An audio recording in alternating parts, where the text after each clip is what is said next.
Hey guys, welcome to Lake Eaton in upstate New York.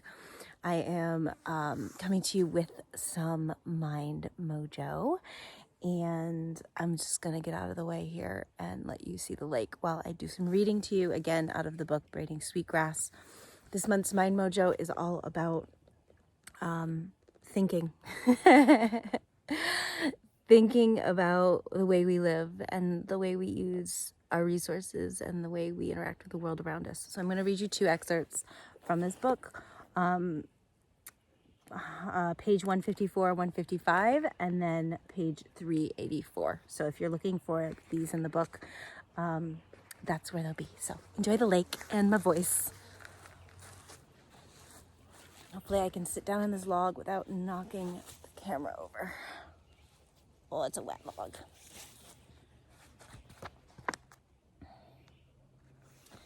Today my house is full of baskets and my favorites are pigeons.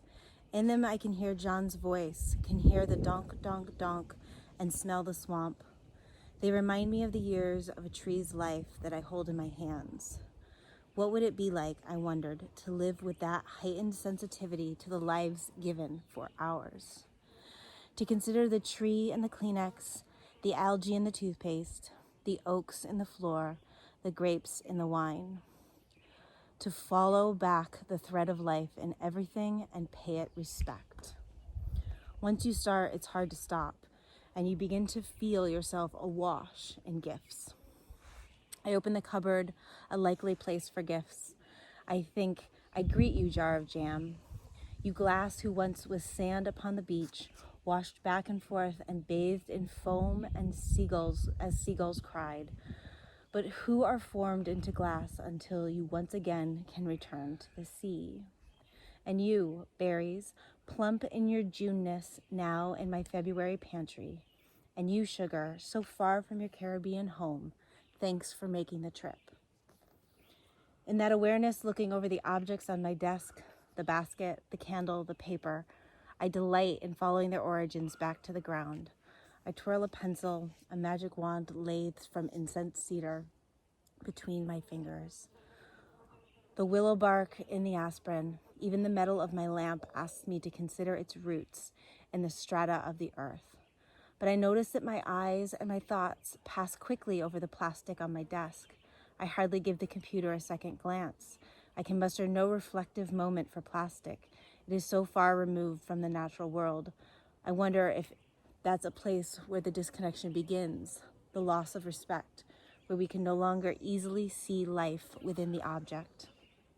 And yet I mean no disrespect for the diatoms and marine invertebrates who 200 million years ago lived well and fell to the bottom of an ancient sea, where under great pressure of a shifting earth, they became oil that was pumped from the ground to a refinery where it was broken down and then polymerized to make the case of my laptop or the cap of the aspirin bottle.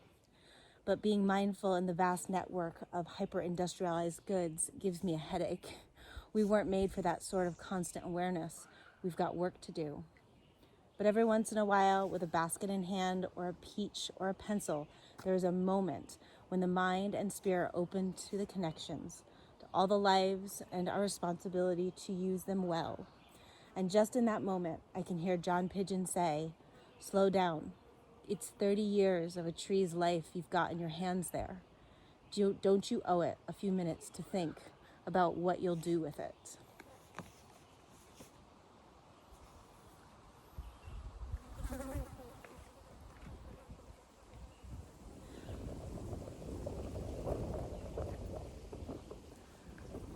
The moral covenant of reciprocity tells us to honor our responsibilities for all that have been given, for all that we have taken. It's our turn now, long overdue. Let us hold a giveaway for Mother Earth, spread our blankets out for her and pile them high with gifts from our own making. Imagine the books, the paintings, the poems, the clever machines, the compassionate acts, the transient ideas, the perfect tools. The fierce defense of all that has been given, gifts of mind, hands, heart, voice, and vision, all offered up on behalf of the earth. Whatever our gift, We are called to give it and to dance for the renewal of the world in return for the privilege of breath.